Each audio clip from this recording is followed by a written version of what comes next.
Cet épisode est présenté par Vichy Laboratoire, une marque spécialisée dans les soins de la peau et du cuir chevelu depuis près de 100 ans.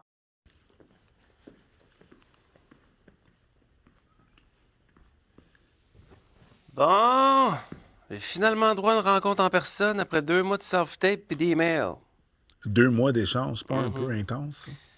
Oui, mais c'est une comédie musicale qui va être comme montée en genre de co-création. Fait que j'imagine que le metteur en scène ne veut pas s'affilier avec n'importe qui. OK, fait que ta rencontre, c'est un peu comme une entrevue, audition. Ouais. Mais je pense que ça va être casual, là. Ils m'ont invité pour un café. Ah, OK.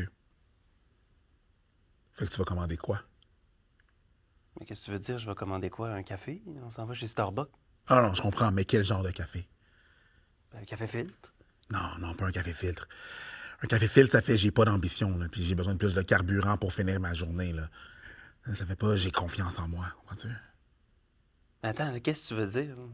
Que ma commande de café va définir ma place dans la société? T'as juste une chance de faire une bonne impression, right? OK. Un latte lait d'avoine. Ah ouais, ça, c'est le parfait équilibre entre j'ai le pied dans la porte, mais je suis encore en contact avec mon côté artiste. Ouais. Homé. Ouais. Mais, ça fait comme... Je sais ce que je veux, mais je suis prête à payer 8 piastres pour mon café. Ou ça fait que je gère mal mes priorités. Faut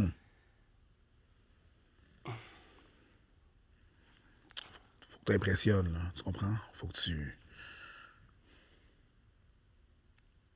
Un espresso. Ah ouais, un espresso. Ça fait... j'ai confiance, je sais de quoi que je parle, j'ai pas de temps à perdre. Hein? T'as un petit côté raffiné. Ouais, mais c'est juste qu'un show, ça se monte quand même sur plusieurs mois. Là. Je veux montrer que je suis disponible. Là. Frappuccino, c'est un peu trop... je pose des quotes sur Instagram, puis je pense que c'est du développement personnel. Fine. Latte, lait régulier, avec une petite shot de vanille. Oh, mais non, pas la petite shot de vanille. Mais non.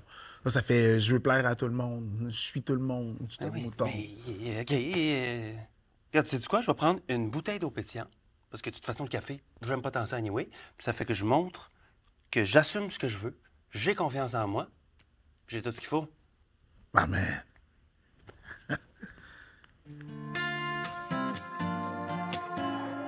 On aime croire qu'en travaillant fort, tout est possible, qu'on part tous avec les mêmes chances de réussir, qu'on peut créer sa chance. Mais est-ce vraiment le cas?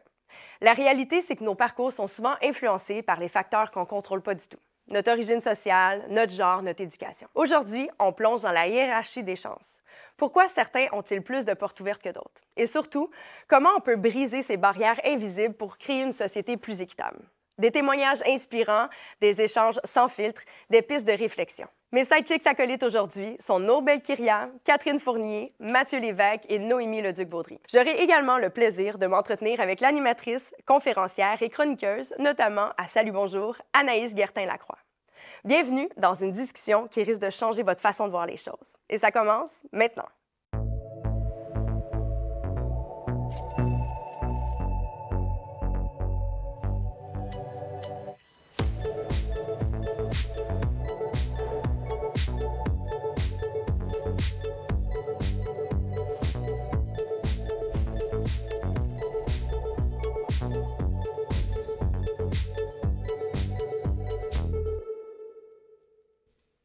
Merci à Starbucks de présenter cette entrevue vedette et de créer de réels moments de connexion avec vous et nos invités.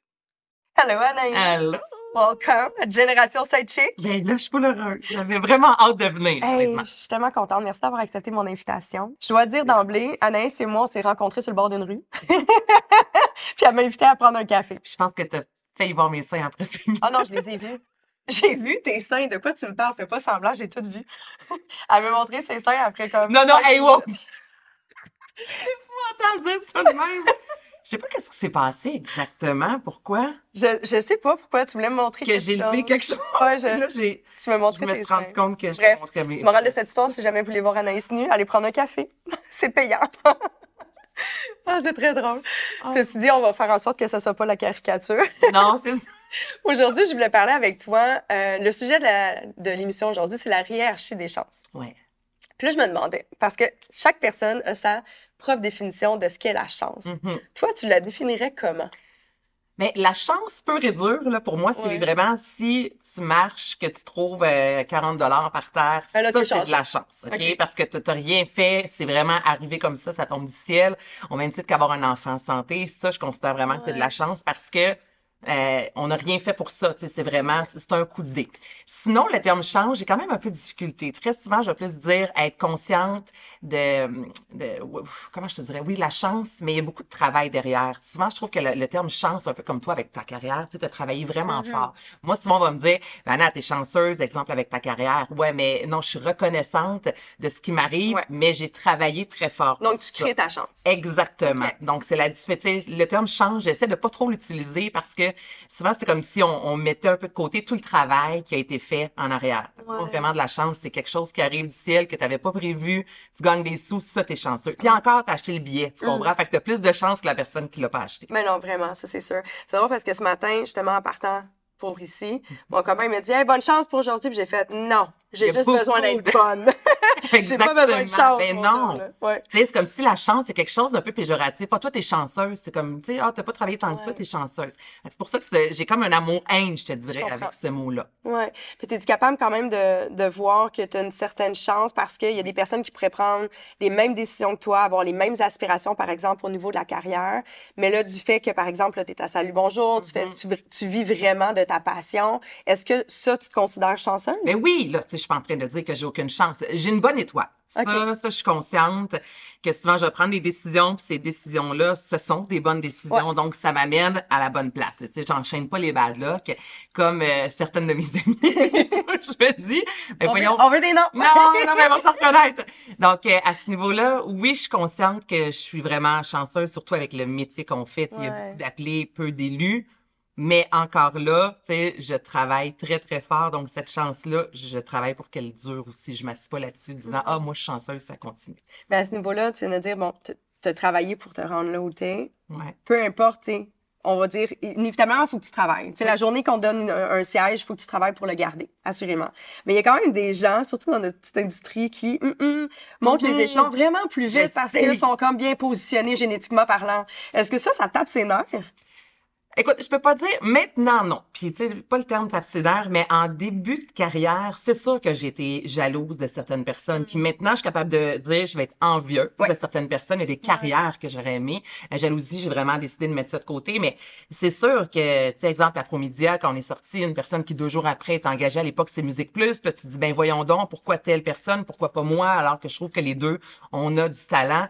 Donc c'est sûr que j'ai pu trouver ça un peu fatigant, un peu comme c'est sûr que quand on a des gens dans notre entourage, j'avais des amis que leur oncle, leur tante, c'est des producteurs rapidement. Puis on dira ce qu'on veut, t'as beau avoir beaucoup de talent, c'est sûr que quand t'as des plugs jeunes dans le métier, il y a des portes automatiquement qui vont s'ouvrir plus facilement. Ça veut pas dire que tu vas devenir la prochaine Véronique Cloutier, mais il y a quand même tu pars mieux, mettons, outillé que d'autres personnes. Fait que je peux pas dire que ça me gosse, mais Des fois, il y a quand même... assume aussi que tu as peut-être eu de l'aide Ouais. pour te rendre où tu es rendu Ouais. plus que d'autres. Moi, c'est D'être plus reconnaissant pour Exactement. ça. Surtout. De faire, effectivement, je suis telle personne et j'ai eu de la chance parce que mes parents sont dans le domaine. C'est ça. Je viens de dire le terme chance. tu sais. Ouais. C'est très drôle. Elle se contredit elle-même, Je mesdames et messieurs. contredis. Mais t'as-tu l'impression que de où tu viens, mettons, t'es une femme blanche, t'es belle, tu parais bien. T'as-tu l'impression que t'as bénéficié de certains C'est avantages sûr. que d'autres n'ont pas eu? C'est sûr. Ouais. Oui. Puis le dire, c'est comme si je disais, oh mon Dieu, je suis la plus belle. C'est pas ça du tout. Non. Mais ça demeure encore à ce jour la réalité, dans notre domaine. Puis heureusement, il y a de plus en plus de différentes, personnalités, de différents corps. Il y en a de plus en plus, mais c'est pas encore la norme. Il suffit de regarder la télévision québécoise.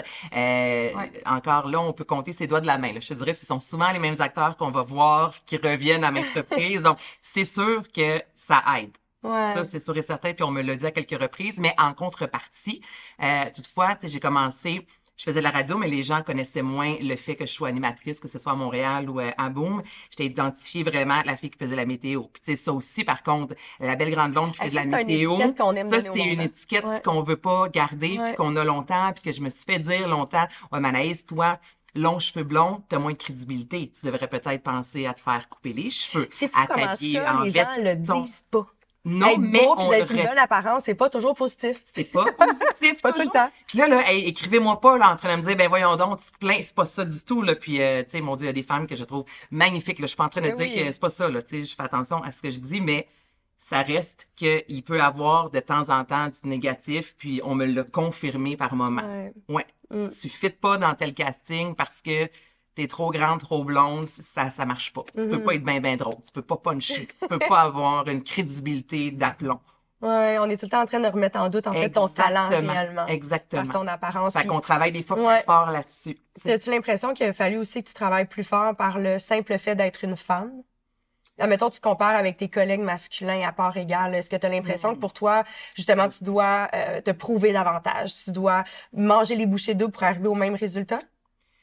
Je dirais pas ça parce que dans mon entourage, vraiment, j'ai pas d'amis dans le domaine, ou presque. Donc, Ok. j'ai pas de comparatif avec des gens qui ont commencé vraiment en même temps que moi. Tu sais, j'étais entourée, les seules filles que, tu sais, que je côtoie, on a quand même toutes des carrières à notre âge Ouais. qui vont super bien, puis on est toutes épanouies. Fait que je pourrais pas dire, mais est-ce que très souvent, il y a une comparaison?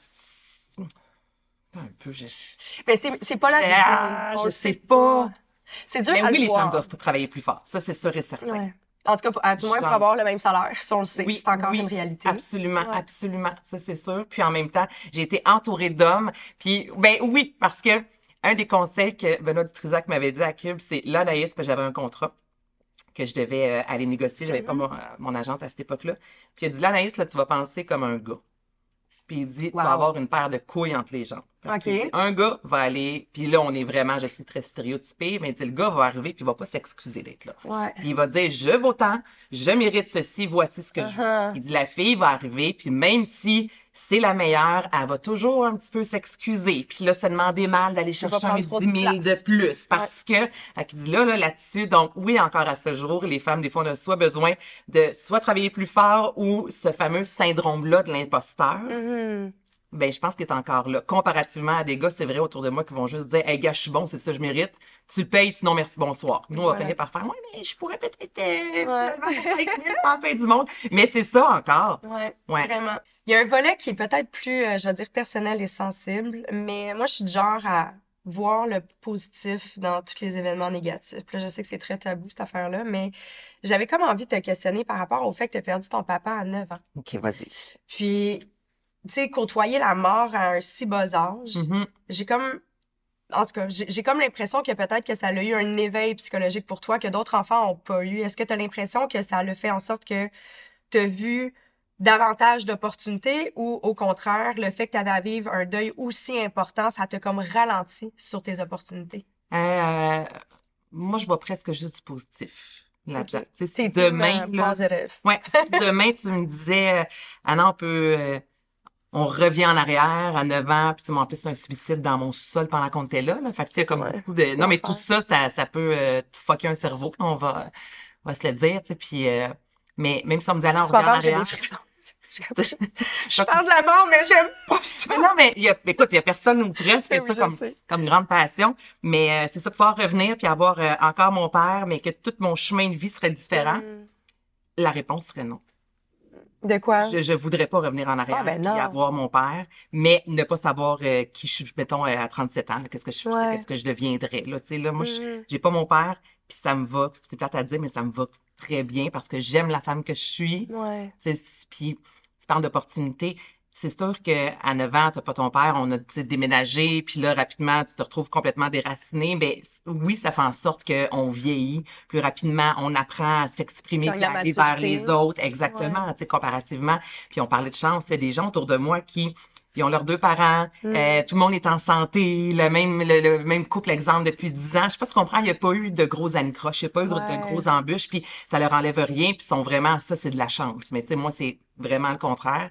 Mais j'aime la femme que je suis, puis je crois sincèrement être forte, avoir de l'empathie à l'égard des gens, puis être capable de surmonter beaucoup de choses. Ouais. Fait que le fait de côtoyer la mort dirais-tu que tu vois les choses avec un filtre qui est vraiment propre à toi, qui est différent? Parce que justement, tu vois de la chance ou parfois il y a des gens qui ils se trouvent même pas chanceux eux-mêmes. Puis t'es comme, Aïe, est-ce que tu réalises la chance que tu as? La chance que tu as, exactement. Tu sais, puis moi, j'ai le je t'aime vraiment facile. Pas en amour, mais avec les gens autour de moi. Ben, je dis ça encore là. J'attends encore le mien. Il est où mon je t'aime à moi, Anaïs? Arrête, la première fois, là, je t'ai dit. Oh mon Dieu, mais tu sais, je trouve ça vraiment important de se dire je t'aime. Mes amis savent que je les aime. Tu sais, je peux être un peu folle, mais c'est sûr que si mon mari part de la maison, même s'il va acheter du lait, tu pars pas sans me donner un bec. Tu comprends? Parce que il peut arriver n'importe quoi, n'importe quand. Mais ça, c'est ma façon de voir la vie. Fait que oui, j'ai constamment peur, mais sans virer sur le top, de perdre un peu les gens autour de moi. Mais ça fait que je pense vraiment profiter sincèrement de la vie, puis des gens autour de moi, puis tu sais, je m'émerveille à rien, là, puis ça peut être lourd pour des gens autour, mais tu sais... Genre quoi, maintenant? Genre en voyage, là, je vais voir un champ là, avec des fleurs, je trouve ça vraiment beau, mais je veux qu'on arrête de prendre une photo, tu comprends? Tellement je trouve ça magnifique. Mais je pense que c'est ce qui fait en sorte qu'on est capable de défaire un peu la hiérarchie des chances. C'est quand on décide nous-mêmes de « Hey, moi, j'ai décidé de me trouver chanceux. Ouais, je vais pas attendre que d'autres personnes définissent ma chance pour moi. » Puis je pense que c'est un petit peu ça que tu as fait aussi par rapport à ton parcours. Parce que je suis sûre que tu as reçu énormément d'empathie bienveillante et tout ça, mais probablement aussi un peu de pitié. Parce que moi, je suis pas une victime. Tu sais, je me suis jamais mis en victime. Puis tu sais, par rapport à la chance, c'est aussi les vraies petites victoires. Tu sais, ça, j'aime ça, les célébrer pour vrai. C'est des choses qu'on voit dans les livres, on dirait, là, soyez heureux, célébrez les petites victoires. Mais c'est vraiment quelque chose que j'essaie d'appliquer dans mon quotidien. Puis c'est ça, les gens autour de moi, tu sais, que ça sera jamais assez pour célébrer. Je veux dire, moi, je pourrais te popper le champagne à tous les jours parce qu'il s'est passé quelque chose de cool dans ma journée. Tu comprends? Bon, ça peut être un sans-alcool, là, c'est pas ça. Mais tu comprends? Je trouve ça important. Les petites victoires. Mettons, je fais une chronique, je la trouvais bonne. Mais quand je reviens de Québec, je me mets mon gros Britney Spears dans la tête, dans la voiture, puis j'ai le sourire, puis je suis fière de moi. Tu comprends? Tu sais, je trouve ça important, les petites choses, autant pour mon fils, pour mon mari, de célébrer, puis ça fait en sorte que, oui, je considère être chanceuse dans la vie, mais j'ai pas besoin toujours de remporter une statuette pour dire « Ah, OK, là, j'ai réussi. » Ouais, mais c'est ça, t'as pas besoin d'avoir un macaron, un petit collant dans ton bulletin, t'es capable de reconnaître ça, puis je trouve ça beau parce que c'est pas beaucoup de gens qui sont capables d'être là. On est tellement dans une société, puis dis-moi si t'es du même avis que moi, mais on est tellement en train de célébrer les gros exploits, puis les personnes qui font beaucoup d'argent, etc. Mais c'est beau de voir que, hey, aujourd'hui, j'ai juste fait une journée sans faute. Aujourd'hui, tu sais, je sais pas, j'ai pris le temps d'appeler une amie que ça faisait longtemps que j'avais pas eu de ses nouvelles. Cool, tu sais, bravo Anaïs, c'est le fun. Tu sais, je pense que ça doit faire en sorte que tu dois t'aimer davantage. Ben davantage, oui. Tu sais, je pense que là, m'aimer, je pense que c'est la quête que tout le monde a, mais en même temps, je m'aille pas, là. Tu sais, j'espère bien. En tout cas, moi, je t'aime. Mais j'essaie, c'est ça, de mettre le positif de l'avant, tu sais, puis surtout, exemple, avec la télé, tu le sais, là, tu sais, on se voit, là. Puis tu sais, des fois, c'est des très gros plans, là. Puis on peut juste voir le négatif, mais j'essaie, puis c'est pas évident, mais de dire, OK, mais regarde, mes cheveux étaient vraiment beaux. Mettons, là, si une journée, je me sentais plus poquée. Quand je me regarde, on parle physiquement, mais ça, je vais l'essayer, tu sais, de toujours sortir ce qui est positif. Écoute, ça marche pas toujours, mais je pense que là-dessus, je l'ai quand même, puis avec les gens autour de moi, tu sais. C'est sûr que si tu te plains pendant 8 heures, à Mané, ça se peut que je fasse comme, là, on va ramener, là. OK, là, genre... Il y a pire que ça. Okay? Ça la patience là-dessus, je l'ai pas à 100%. Tu sais, à Mané, c'est comme on peut-tu, s'il vous plaît? Là? Relativiser les choses. Là, c'est ça. Là. C'est pas la fin du monde à tous les jours. Tu vas être un très bon exemple pour ton entourage, en ce cas. J'espère. On parlait un petit peu plus tôt de la mort, puis vraiment ce que tu as appris à travers la mort de ton père. Il y a une autre chose aussi sur laquelle en fait, t'aimes en parler. Je pense que tu portes ta voix pour la cause et c'est pour la santé mentale. Oui. Tu as eu des troubles alimentaires plus jeunes. Donc là, je pense que tu es vraiment impliquée là, avec ANEB. Est-ce que tu considères que le fait qu'on a encore beaucoup de tabous en lien avec la santé mentale dans plusieurs industries fait en sorte que les gens ne sont pas amenés à se développer à leur pleine capacité puis à saisir toutes les opportunités auxquelles une autre personne pourrait avoir accès, par exemple? Ah, bien, c'est sûr. On en parle, oui, mais encore à ce jour, il va y avoir une émission à la télévision qui va parler de la santé mentale sur les hommes. Mais encore là, tu as une grosse équipe derrière qui vont aller, OK, ça, on peut aller, ça, on peut pas y aller, on va censurer. Moi, j'ai parlé, j'étais porte-parole, en fait, de la semaine du suicide, mais encore là, OK, Anaïs, tu peux parler de suicide, mais tu ne dis pas ça. Avec ANEB, ça fait 10 ans aussi que je suis ambassadrice et j'aime ANEB d'amour. Mais quand on parle encore d'anorexie, exemple, boulimie, moi, ce que j'avais, on en parle, mais il y a beaucoup de choses encore qu'on ne peut pas mentionner, qu'on ne peut pas nommer, adresser, parce que là, les gens qui nous écoutent, ça pourrait leur donner des idées. Puis encore là, ça, c'est pas moi, là. C'est ce qu'on se fait dire aussi dans les médias.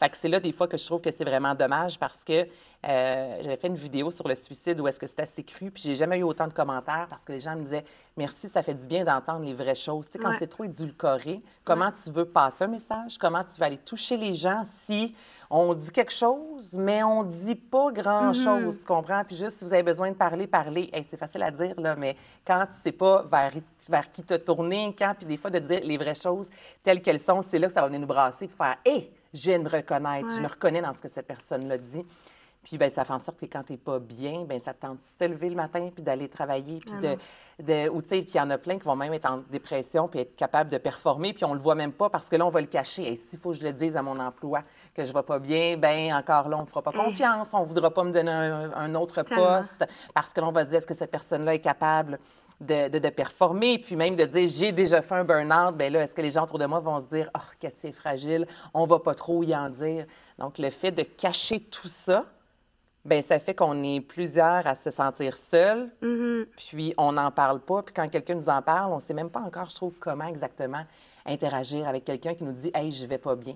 Ouais. C'est ça que je trouve triste. On met un peu encore des gants blancs par rapport à ça et pourtant, on se fait lancer des messages commerciaux ou autres qu'il faut vraiment ouvrir le discours, mais je trouve ça quand même fascinant de savoir que les personnes qui font ces campagnes-là, eux-mêmes se censurent encore. Mais oui, puis on n'a pas le choix, puis pourtant, de poser la question à quelqu'un, est-ce que tu as des idées suicidaires? Ça a vraiment sauvé des vies. Des gens qui ont fait « Hé, le fait de me faire poser cette question-là, ou est-ce que tu as des troubles alimentaires? Tu te fais-tu vomir? » Pas, comment ils appellent ça? Je sais qu'il y a un terme, là, exemple, là, qui fait en sorte que quand, mettons, si tu prends des laxatifs, si tu fais du gym, là, tu sais, comme la purge, une affaire de même, encore là, c'est bien cute comme mot. Mais de dire à quelqu'un... T'es peut-être orthorexique. C'est ça. Ou est-ce que tu te fais... Tu sais, c'est des mots qui sont pas beaux, là. Mais des fois, c'est ça qui va faire vraiment que là, tu vas dire « Hé, cette personne-là a lu au travers de moi, puis là, c'est peut-être le temps que j'aille consulter. » Fait que c'est juste ça, des fois, que je trouve difficile d'avoir des discours, mais même entre nous, on va se mettre des gants blancs, ton ami va pas. C'est correct de dire « T'as-tu des idées suicidaires? T'as pas l'air bien dans ce temps-ci. » Tu sais, puis quelqu'un qui perd du poids, on va en parler souvent de « Hey, t'as perdu du poids, est-ce que ça va? » Mais une personne qui prend du poids autour de nous, on n'en parle pas parce que là, on veut pas aller froisser la personne. On en parle entre nous, en cachette. Entre nous, mais des fois, ça peut être aussi synonyme que cette personne-là ne va pas nécessairement bien ou elle va bien. Puis autant qu'on dit ne pas parler de poids dans la vie, mais des fois, ça peut être un indicateur. Fait que je trouve que c'est encore là 2 poids, 2 mesures. On va parler si t'en perds, mais on parle pas si t'en prends. Puis des fois, une bonne amie, là, pas quelqu'un dans la rue, mon Dieu, t'as pris du poids. Il va dire, hey, en quelques mois, là, t'as pris, mettons, un 40 livres, ça va-tu? Puis là, ça se peut que cette personne-là ait envie de te parler, mais je trouve juste qu'entre nous, si on veut pas froisser, on parle pas, on dit pas les vrais mots, puis ça fait en sorte que tout le monde va comme rester dans sa petite bulle, puis on veut pas trop, trop déranger. Puis, tu sais, ça ferait en sorte justement que peut-être en étant un petit peu plus, je veux dire, drastique dans ses propos, en allant vraiment pas prendre 4 chemins, puis, hey, là, t'as pris beaucoup de poids dernièrement, c'est correct si t'es peut-être, genre, t'as changé tes habitudes alimentaires, puis t'es bien là-dedans, mais laisse-moi te demander parce que je veux m'assurer comment ça va. Mais, tu sais, ça, justement, ça peut être, comme tu le dis, le moment d'aller chercher de l'aide, puis faire en sorte qu'au fil du temps, on va pas manquer une opportunité de se faire du bien. Exactement, parce qu'on le sait quand on va pas bien. Mais on se ment à nous-mêmes. C'est quand la personne...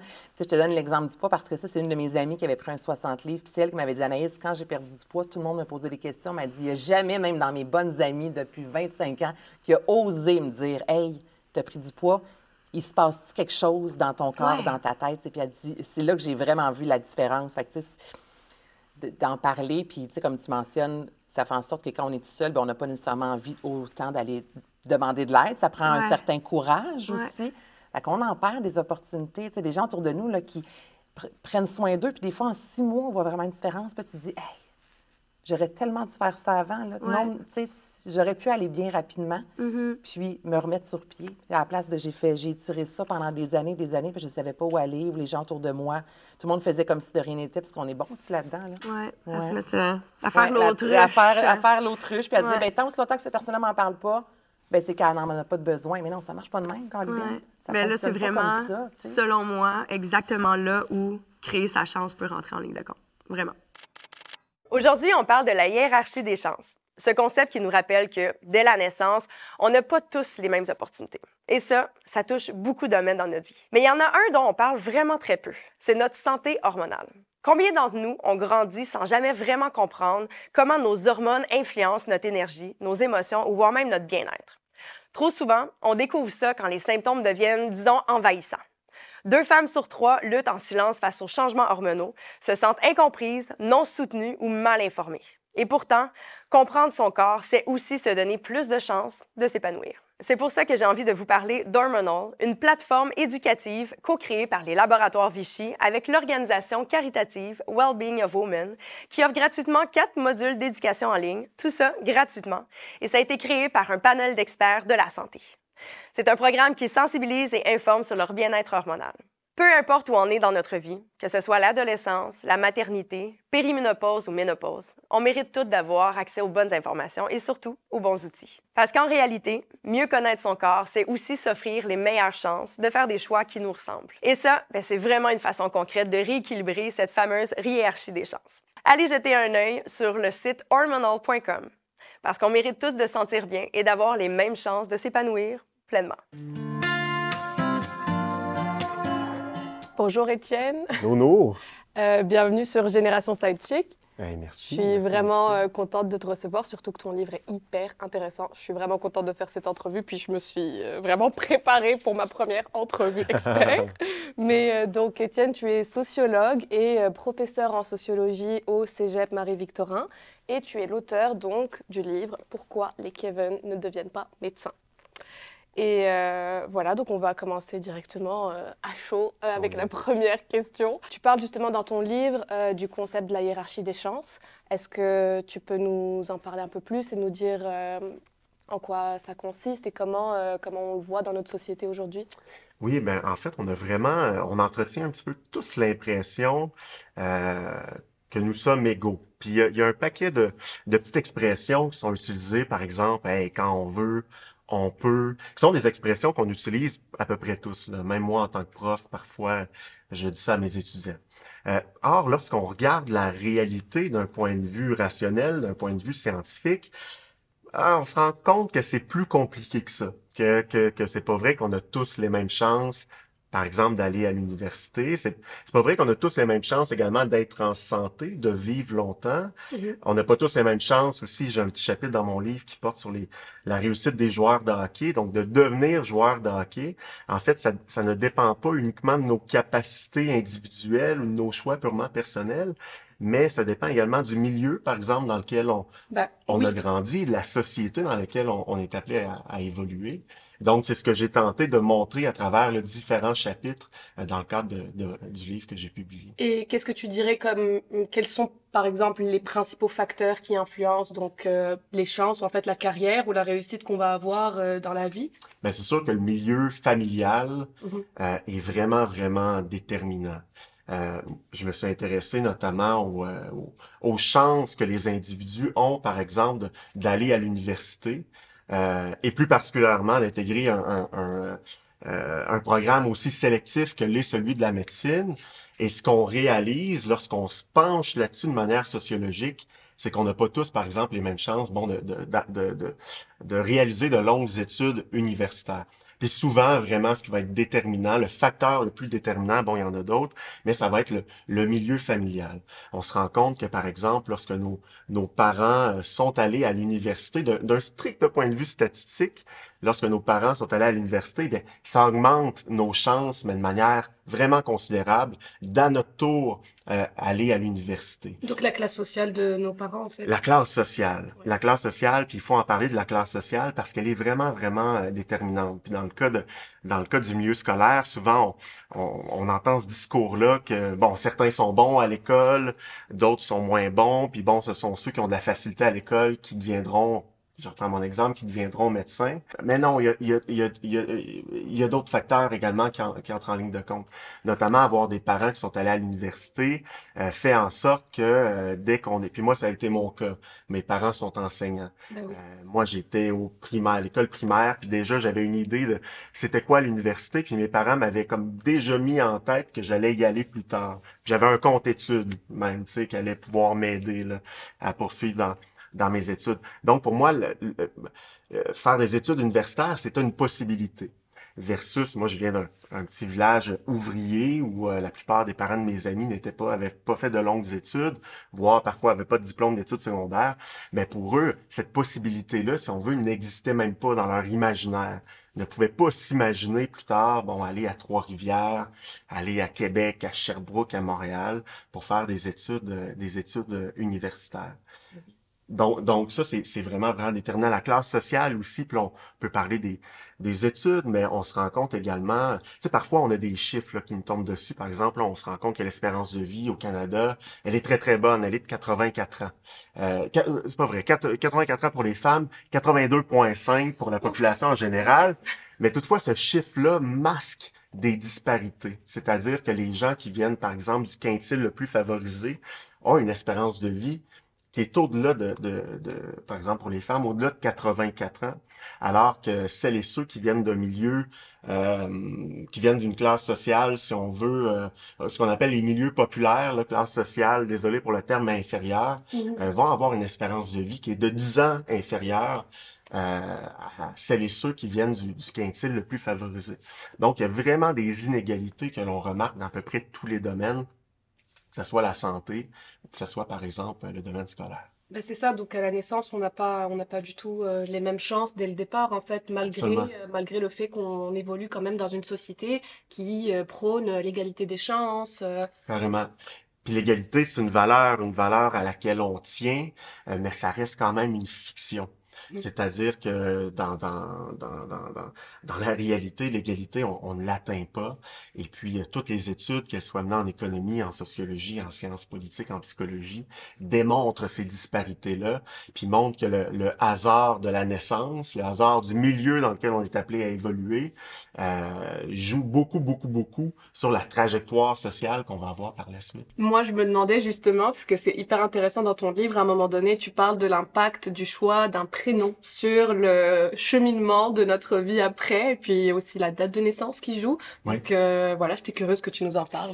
Ben la date de naissance, ça c'est super intéressant. Puis je me souviens être tombé là-dessus il y a quelques années, notamment dans le milieu sportif. Le mois de naissance, notre mois de naissance, il est très très déterminant dans les chances qu'on aura de poursuivre une carrière. C'est l'exemple que j'utilise dans le livre, mais ça fonctionne pour tous les sports d'équipe compétitifs. Notre mois de naissance est vraiment déterminant dans les probabilités, par exemple, de devenir un joueur de hockey professionnel. Lorsqu'on regarde les joueurs de hockey qui poursuivent une carrière dans ce domaine-là, qui aujourd'hui gagnent des millions, mais on se rend compte que 40% d'entre eux sont nés lors de ce qu'on appelle le premier trimestre, c'est-à-dire les 3 premiers mois de l'année. Et puis lorsqu'on regarde les joueurs de hockey qui sont nés entre octobre et décembre, il y en a uniquement 10%. Qui sont nés entre octobre et décembre, qui parviennent à gagner leur vie en jouant au hockey.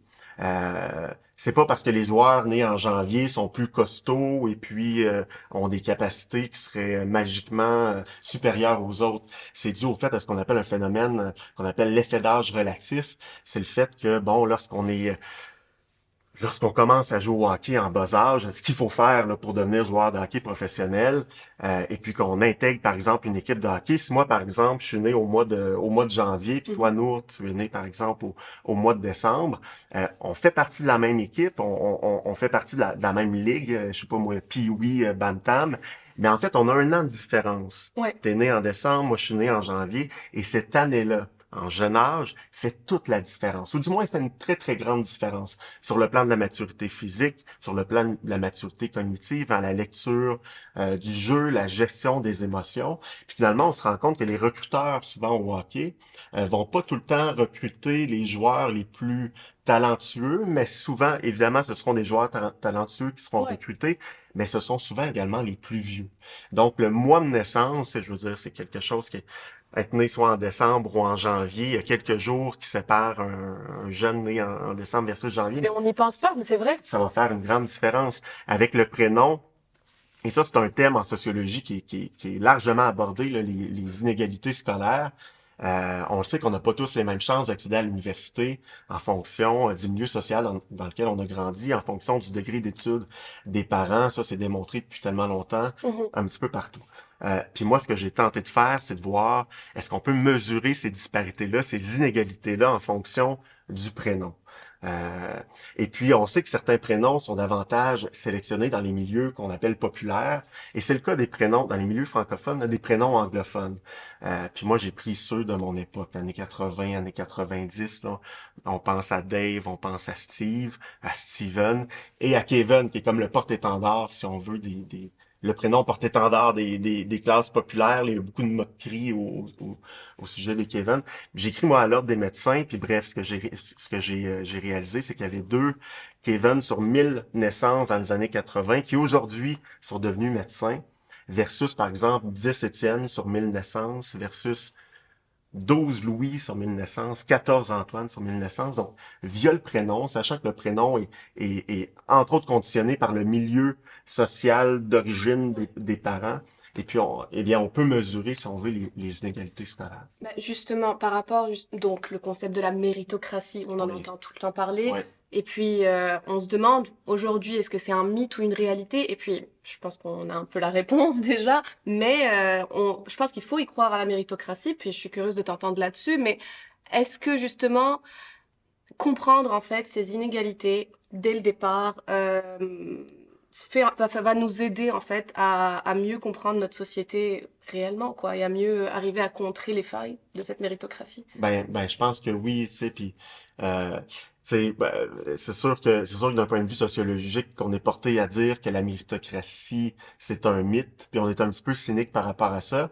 Mais comme tu le dis, c'est pas nécessairement mal d'embrasser la méritocratie en tant que principe d'organisation sociale, en tant que valeur, de manière à responsabiliser aussi les individus. Mais en effet, je pense que, puis si on souhaite avoir une société qui est méritocratique, le premier pas à faire, c'est de reconnaître les inégalités sociales qui se retrouvent dans nos sociétés, qui sont conditionnées par les organisations sociales. Puis je pense déjà de les comprendre, c'est un premier pas pour, si on veut, les éradiquer ou si on veut diminuer les inégalités sociales de manière à obtenir une société qui soit plus juste, moins inégalitaire, donc plus égalitaire. Donc, je pense que c'est très, très, très important de les nommer, ces inégalités-là. Bien que ça choque, hein, lorsqu'on dit que notre réussite scolaire, ça n'a pas juste à voir avec nos efforts, notre mérite, nos capacités individuelles. Des fois, ça peut brimer, ça peut choquer, c'est un discours qu'on veut pas entendre. Mais c'est quand même démontré scientifiquement. Donc, je pense, en tant que sociologue, si on veut comprendre le monde dans lequel on est, si on veut se comprendre soi-même aussi, pas juste la société, mais on est des produits de la société qu'on habite, dans laquelle on évolue. Donc, si on veut se comprendre aussi en tant qu'individu, mais c'est important de mettre en lumière les mécanismes sociaux qui reproduisent les inégalités sociales. Puis, pour terminer, toi, ton apport en tant que sociologue, quel conseil tu donnerais en fait à toutes les personnes qui nous écoutent pour déjà prendre conscience d'à quel point la sociologie est importante pour comprendre justement la société dans laquelle on vit, mais quel conseil tu pourrais donner en fait pour permettre à tout le monde de réaliser les chances qu'on a et continuer à évoluer tout en étant un citoyen conscient peut-être?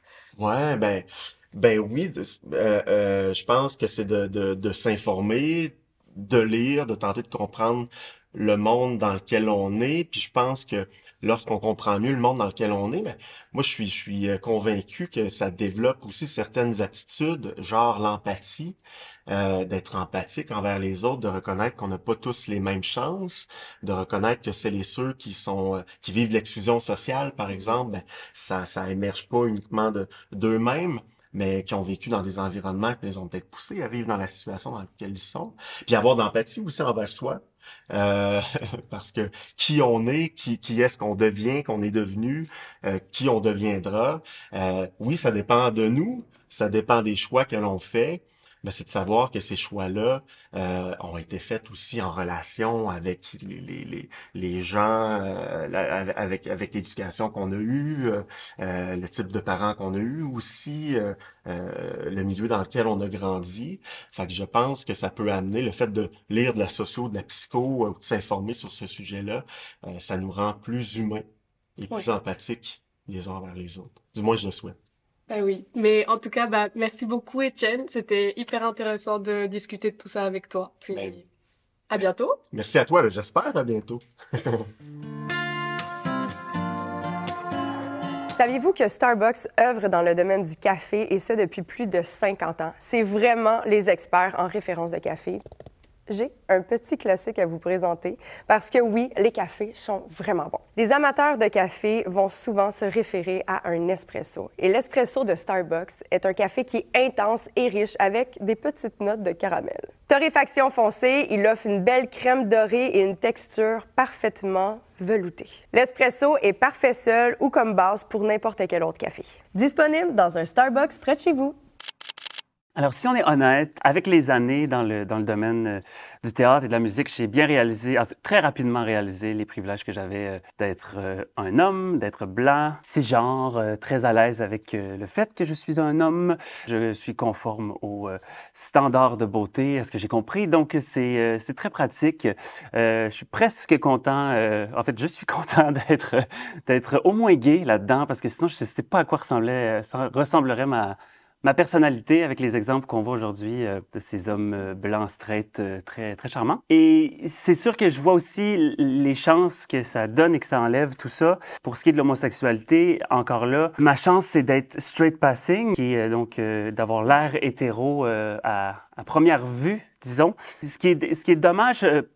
que ça soit une chance parce que ça fait que j'ai longtemps été brimé dans ma liberté à exprimer un côté plus féminin ou plus délicat de ma part, de peur que ça m'enlève des opportunités ou qu'on arrête de penser à moi pour des opportunités qui seraient plus grandes, plus accessibles aux straight. Donc, c'est sûr qu'à ce niveau-là, j'ai longtemps été confus dans est-ce que je suis confortable dans cette masculinité ou si c'est juste une cachette pour moi, puis la peur, en fait, de perdre des choses. C'est sûr que longtemps, j'ai exploré un peu des deux, puis j'ai réalisé que de mon côté, j'étais quand même assez confortable dans cette apparence. Je reste sans réponse à savoir si ça vient de la pression de la société, mais je suis confortable. Ce qui mène aussi à penser... justement, dans le domaine, à toutes ces chances-là. Quand je pense en audition, tu sais, j'arrive pour un rôle, de garçon, on va être 3. Pour un rôle de fille, ils vont être 15. Fait que déjà là, il y a quelque chose de bien différent sur les possibilités, les opportunités qu'il y a entre soit femme, homme, entre homme hétéro, homme gay, trans, tout ça vient vraiment est très débalancé pour tout le monde.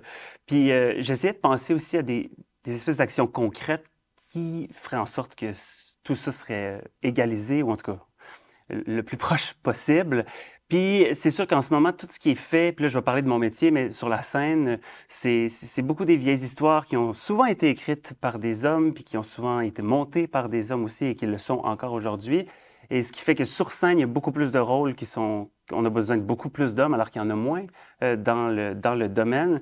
Alors, qu'est-ce qui pourrait venir briser ça? C'est vraiment d'opter pour, dans la création, parler, que les femmes écrivent sur leur réalité, que les gens de la communauté gay, les gens queer viennent aussi écrire par rapport à leur réalité pour qu'on puisse monter ça et que ce soit monté aussi par les gens des mêmes communautés, des mêmes genres.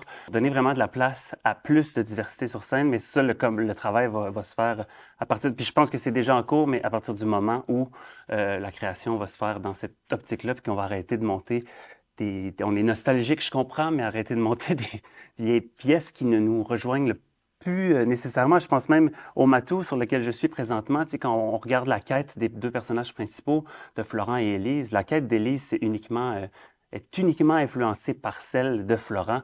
Toutes les décisions de Florent vont impacter la vie d'Élise, mais elle, c'est comme si elle n'a pas grand-chose à raconter à part être la femme de Florent. Fait que tout ça, il faudrait vraiment aller briser ça pour laisser plus de place. Puis ça va rendre les rôles de la femme sur scène beaucoup plus intéressants à jouer aussi. Puis ils vont être vus.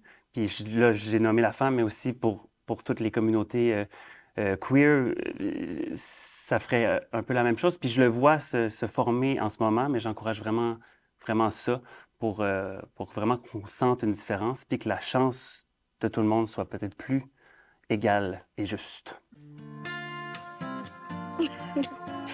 Salut les filles! Allô. Je suis très heureuse de m'entretenir avec vous aujourd'hui. D'abord, je vous présente Émilie, 24 ans, fière membre de la génération Z, tout juste, Oui, mais on peut le tout dire. juste. On peut le dire. Mélanie, 48 ans, Oui. une X. Oui, je viens d'apprendre ça, que je suis une X. Exact, exact. Donc, pour les gens nés entre 1980 et 2000. Et pour ma part, j'ai 32 ans, je suis membre de la génération Y. Donc, l'idée aujourd'hui, c'était de parler de la hiérarchie des chances, mais en fonction d'une perspective intergénérationnelle. Ce que j'ai envie de vous demander d'entrée de jeu, les filles, c'est est-ce que, comme femme, vous vous considérez comme chanceuse ou privilégiée?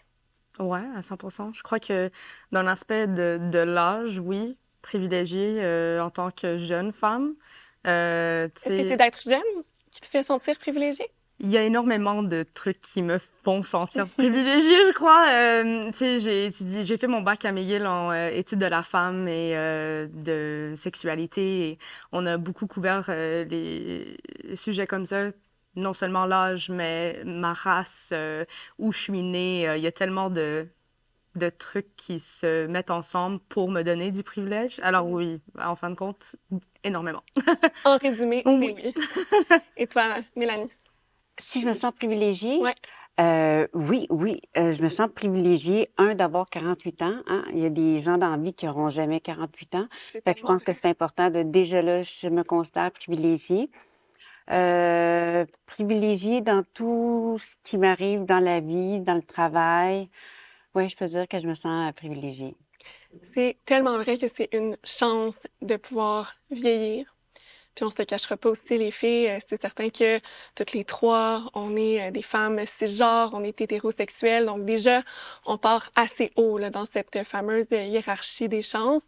Personnellement, j'ajouterais aussi que je viens d'une famille très aimante. Puis ça, je crois qu'on le considère pas assez quand on parle des privilèges et de la chance dans la vie, mais ça fait toute la différence quand tu as des parents qui sont là, qui te soutiennent. Toi, est-ce que ça a été important, Mélanie, par rapport à tes enfants, de leur donner ce soutien-là qui est un avantage majeur dans la vie? Bien, parce que je l'ai reçu.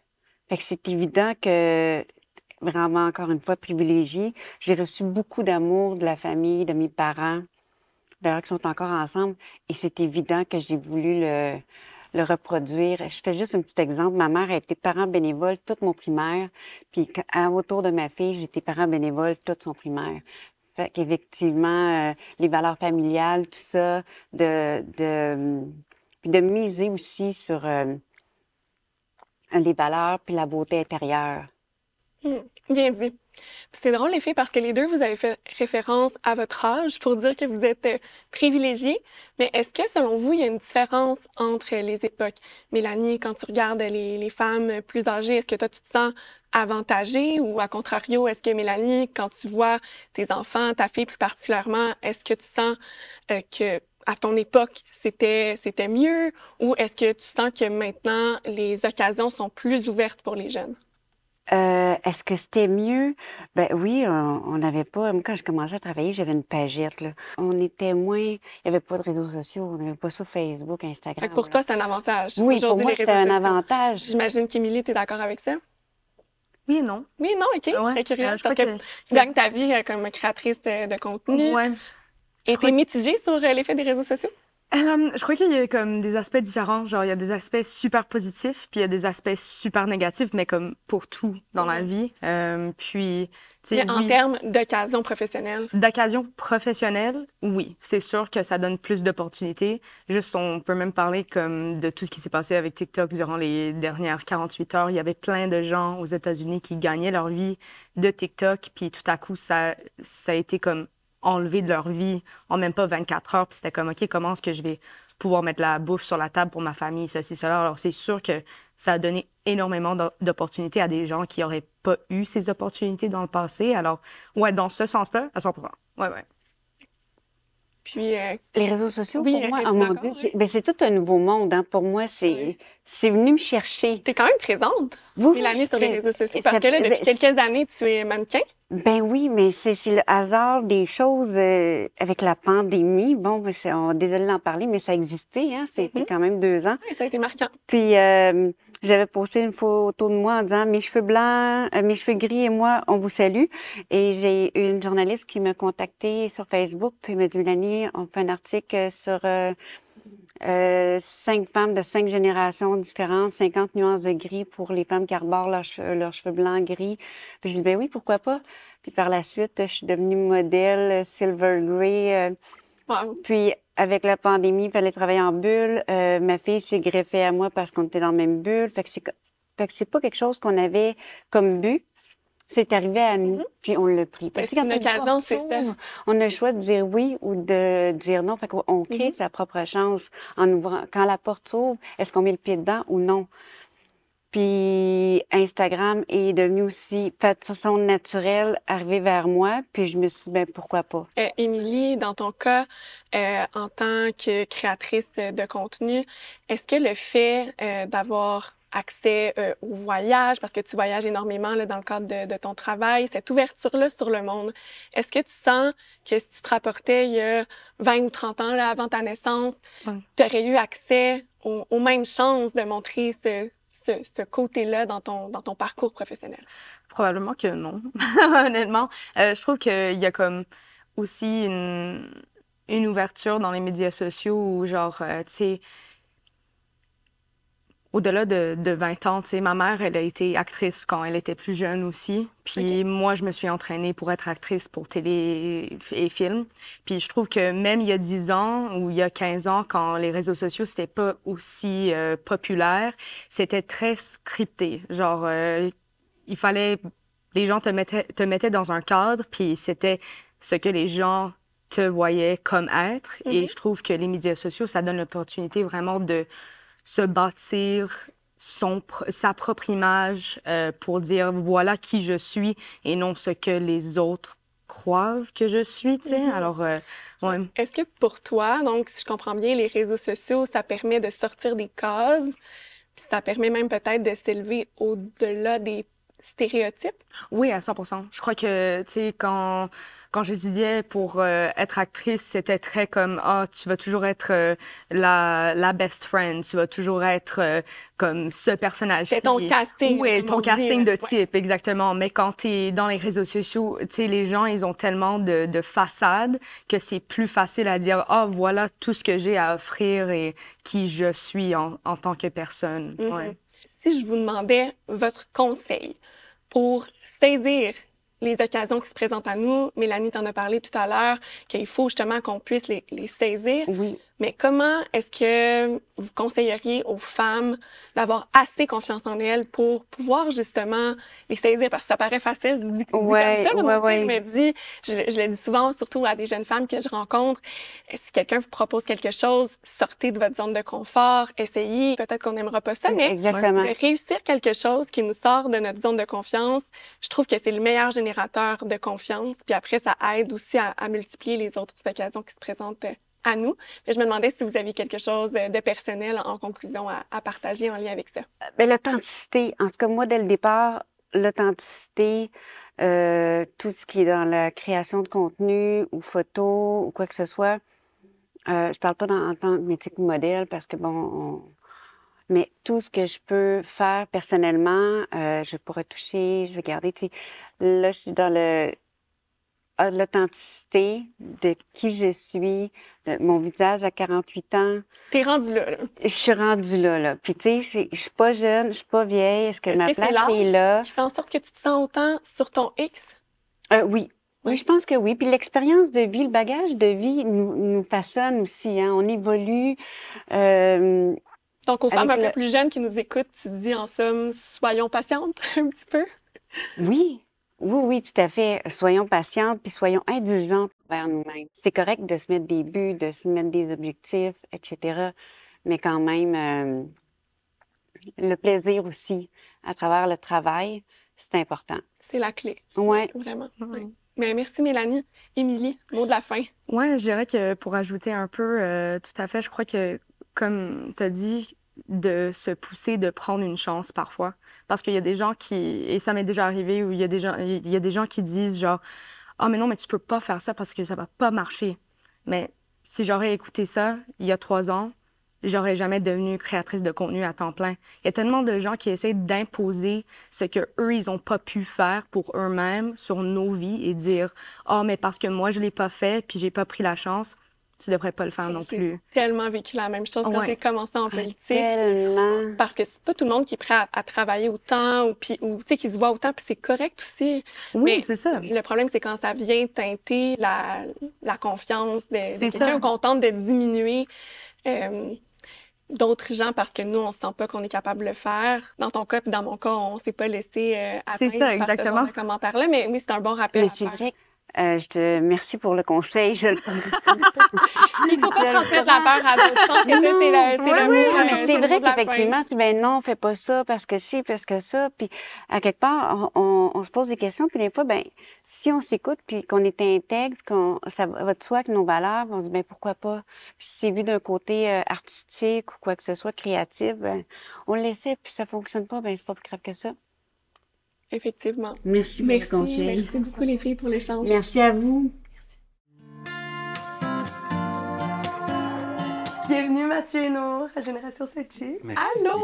Merci de vous joindre à la discussion que j'ai entamée un petit peu plus tôt avec Anaïs par rapport à la hiérarchie des chances. Puis là, j'ai la misère à le dire, puis ça va accrocher à tout moment. Hiérarchie des chances, voilà. On se demandait si vous êtes, admettons, du style de personne avec vos amitiés, vos proches, à faire comme toi, peut-être qu'en ce moment, tu t'en vas pas dans une bonne direction pour ton bien-être, pour saisir toutes les opportunités. Est-ce que vous avez de la facilité à ouvrir ce genre de discussion-là avec votre entourage? Ben... C'est une grosse question. Ouais, ben, entourage très proche, Ouais. peut-être moins difficile. Ok. Tu sais, aussitôt qu'il y a une confiance d'établie, on dirait que ça me fait moins peur d'aller discuter de ça. Puis on dirait que je m'attendrais un peu à la même chose, là, à ce qu'on me réenligne si ça part pas dans le bon sens. Après ça, moins proche, on dirait que j'oserais pas aller là. Ben, pour pas me... Je sais pas, on dirait que ça me regarde pas nécessairement. Ben, à moins que ce soit quelque chose de plus intense, mais on dirait que je sais pas, ce serait pas de mes affaires. Puis je voudrais pas que ce soit... Tu sais, je connais tellement pas l'historique de la personne puis d'où ça vient que je me verrais mal, là. Ouais, c'est sûr que, tu sais, de rencontrer une personne une fois, faire comme toi, tes choix de pas l'air vie, ça c'est de la bonne, merde. Exact, tu sais, je connais tellement pas. Tu t'en vas pas là. Non, Ouais, je comprends. la vie que tu sais, puis je suis pas un exemple sur tous les points d'une vie, donc je me vois pas conseiller à fond quelqu'un que je connais. Mais dans Ouais. votre entourage immédiat, vos Ben, proches. Moi, je me dis si mon amie vient pour chercher des conseils ou est ouverte à entendre mon opinion, des fois, parce qu'on a peut-être tendance trop à, des fois, donner notre avis rapidement, sans même savoir si la personne, en fait, avait besoin d'entendre ton avis là-dessus.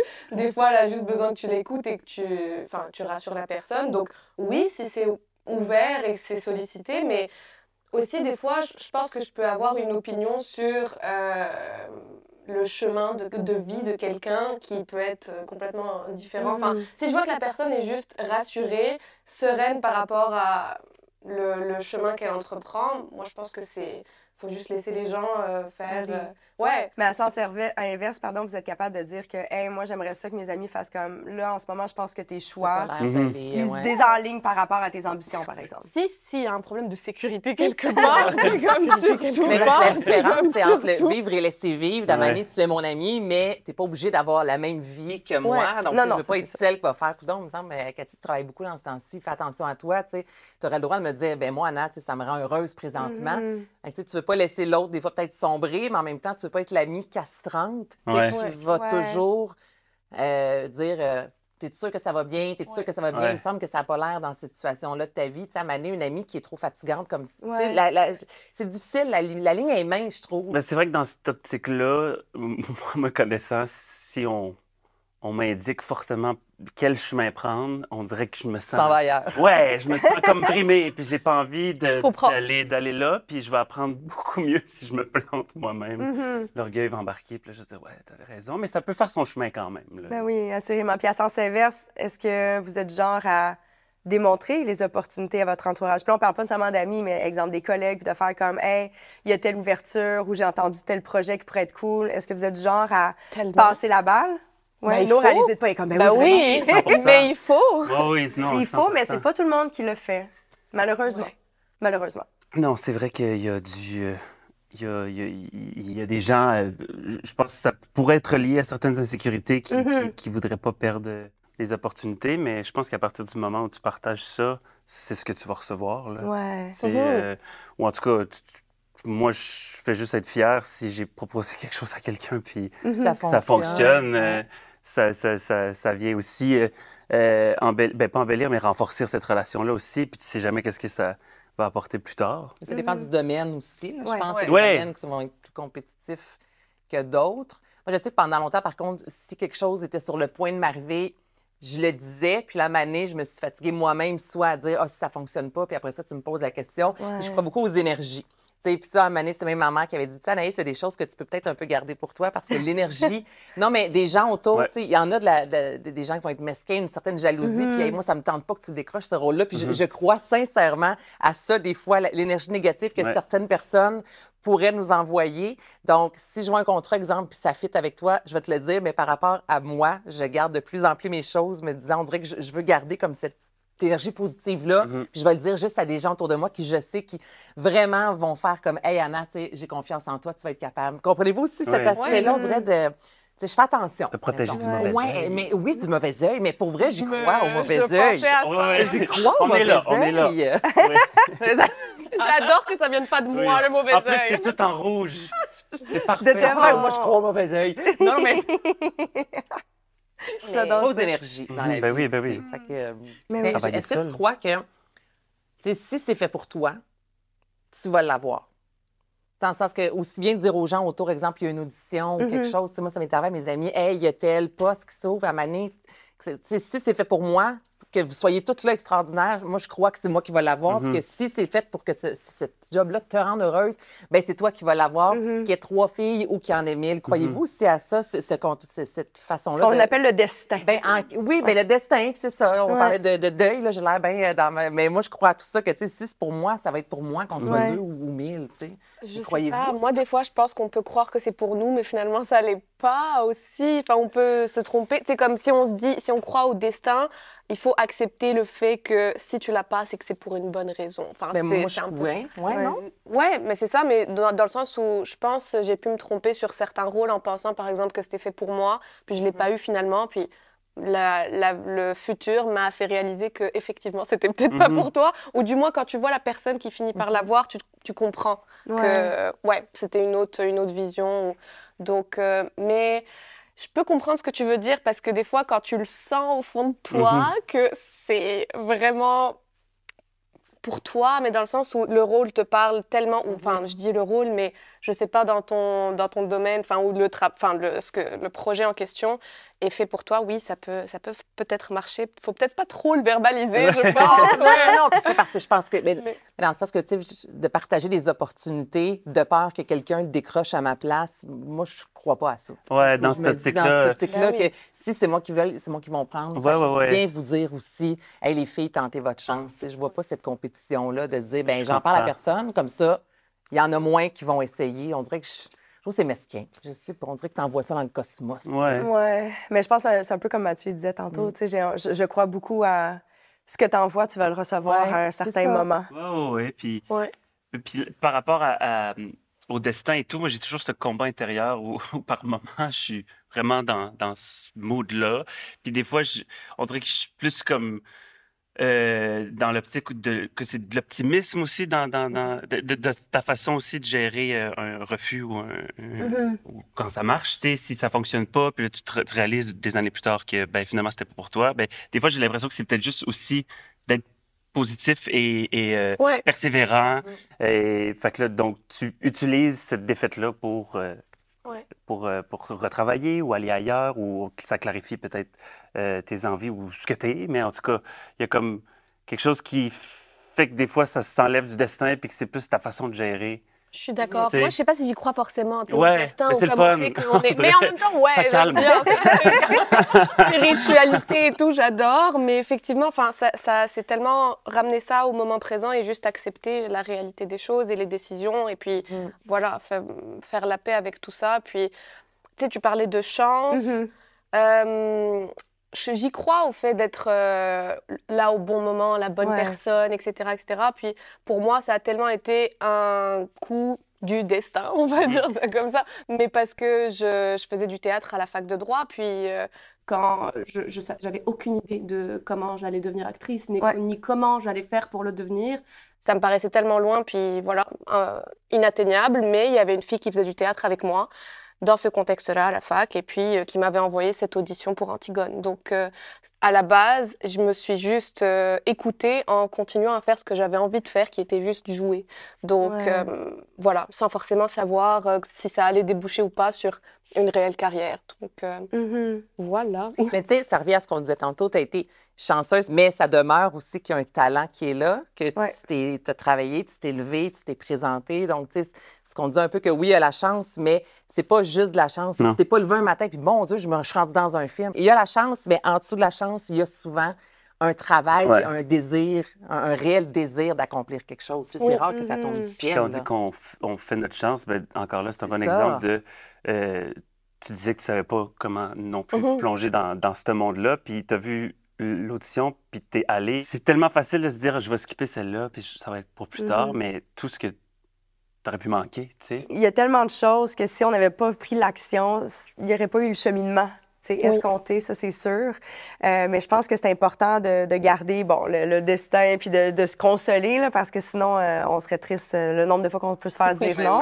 Mais tu sais, en ce moment, on parle beaucoup inévitablement d'opportunités professionnelles, mais c'est le même principe en dating. Tu sais, pendant combien d'années, j'étais comme, j'ai hâte de rencontrer quelqu'un, puis là, tout le monde est quand même, c'est un peu le truc de la loto. Là. Tu veux gagner à loto, commence par t'acheter un billet. Exactement. Puis moi, j'étais comme, j'ai hâte de partager ma vie, mais je sais que j'ai daté. Là, j'allais jamais dater, puis j'étais comme, mais oui, un matin, il va tomber du ciel comme ça. Oui. J'ai quand même connu l'époque des livreurs de lait le matin. J'avais beaucoup d'espoir, mais c'est plus comme ça aujourd'hui. Mais tu sais, je pense que c'est un peu, il faut le voir aussi, puis d'être capable de prendre action, créer sa chance. Mais quelqu'un qui voyage beaucoup, tu sais, t'es donc bien chanceuse, toi, t'es allée en Grèce et c'est ça.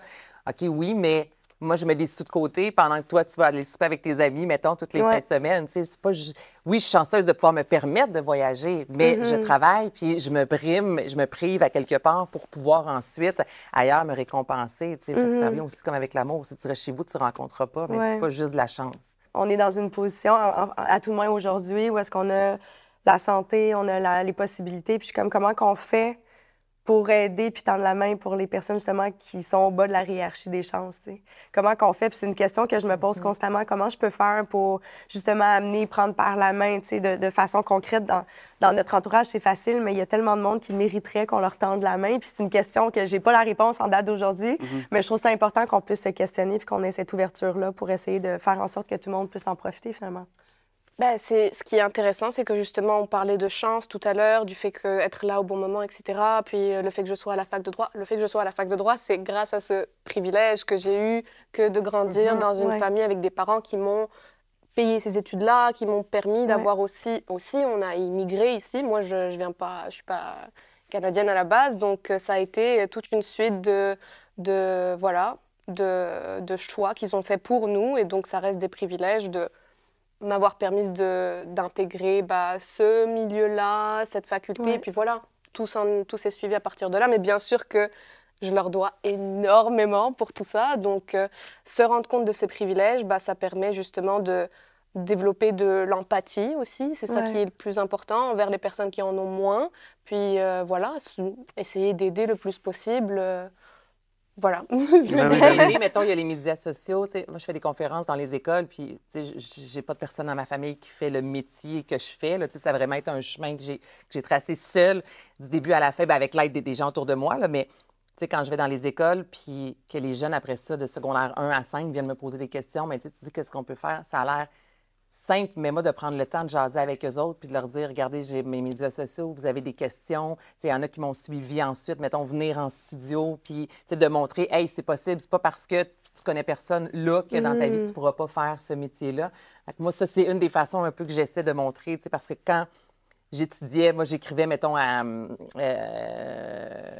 Bianca Gervais, j'avais fait une entrevue avec elle, elle faisait en tout cas, une émission à la télévision, tu sais, puis elle m'avait appelé, puis elle avait dit, tu sais, si tu as des questions, puis je me souviens que Bianca a appelé chez moi, qu'on a parlé 15 minutes au téléphone, ça m'a vraiment marqué. Je me suis dit, ça, c'est des petites choses pour elle, c'était pas grand-chose, tu sais, c'est un 15 minutes d'appeler une jeune fille en secondaire 3 qui veut faire du théâtre, mais ça m'a donné un kick. Fait que si moi, je peux le faire avec des jeunes du secondaire, disant, vous voulez faire que ce soit de la télé, joueur de hockey, peu importe, le travail, tu sais, puis la rigueur, ça aide. Fait que, tu sais, ça aussi, je trouve que c'est, en tout cas, à petite échelle, mais pour moi, c'est une des façons juste de, c'est déjà beaucoup de plus. tendre la main, tu sais. Ouais, je pense que des fois, on a je sais pas, cette perception que d'aider les gens, c'est se donner à des fondations ou autres, mais tu sais, on a cette chance-là d'être aujourd'hui vivant, d'être en santé, d'avoir du temps, mais de donner un peu de son temps si on est capable. Je pense que c'est déjà Exact. beaucoup. J'aimerais ça te trouver une solution, On une en a pas action aujourd'hui. précise, mais tu sais, après ça, c'est at large aussi comme, Ouais. comme idée, mais de rester, c'est ça, ouvert puis Ouais. disponible en tout temps. Je pense que ça va amener des solutions ou en tout cas des idées d'action qui peuvent faire une différence, c'est sûr. Absolument. Mais je suis certaine, vous faites une différence dans ma vie parce que j'ai la chance d'être avec vous. Merci beaucoup d'avoir partagé cet épisode-là. Ben, merci à toi. Vraiment, un gros merci. Merci, Cathy. Puis nous autres, ben, on se dit à la semaine prochaine. Ici Mathieu, qui a une confession pour vous. Quand j'étais jeune, je dirais 14 ans, j'avais été chez la grand-mère d'une de mes amies qui se trouvait à être voyante. Faisait tirait des cartes et tout ça, mais comme j'étais mineur, elle ne pouvait pas me tirer au tarot apparemment, mais elle m'a dit je pourrais faire l'exercice de prédire ton année, puis tout ce qui va être de plus en plus loin dans l'histoire, ça va être moins de chances que ça arrive, puis tout ce qui est plus près, s'il y a des fortes chances que ça arrive. Beaucoup de choses étaient arrivées, ce que j'ai trouvé très confrontant. Et donc, une des choses qu'elle m'avait dit, c'est les journées importantes, ou quand tu veux de la chance, ou tu veux que ça marche, il faut toujours que tu portes quelque chose de rouge. Alors, depuis que j'ai 14 ans, je m'arrange toujours pour avoir une paire de boxeurs rouges. Parce que le rouge, j'en porte pas vraiment. Mais c'est comme ma façon de le dissimuler dans mon linge. Et je vais toujours en audition avec des bobettes rouges. Donc, si je me fais croiser en audition, 100% des chances que si j'enlève mes pants, ce soit des bobettes rouges.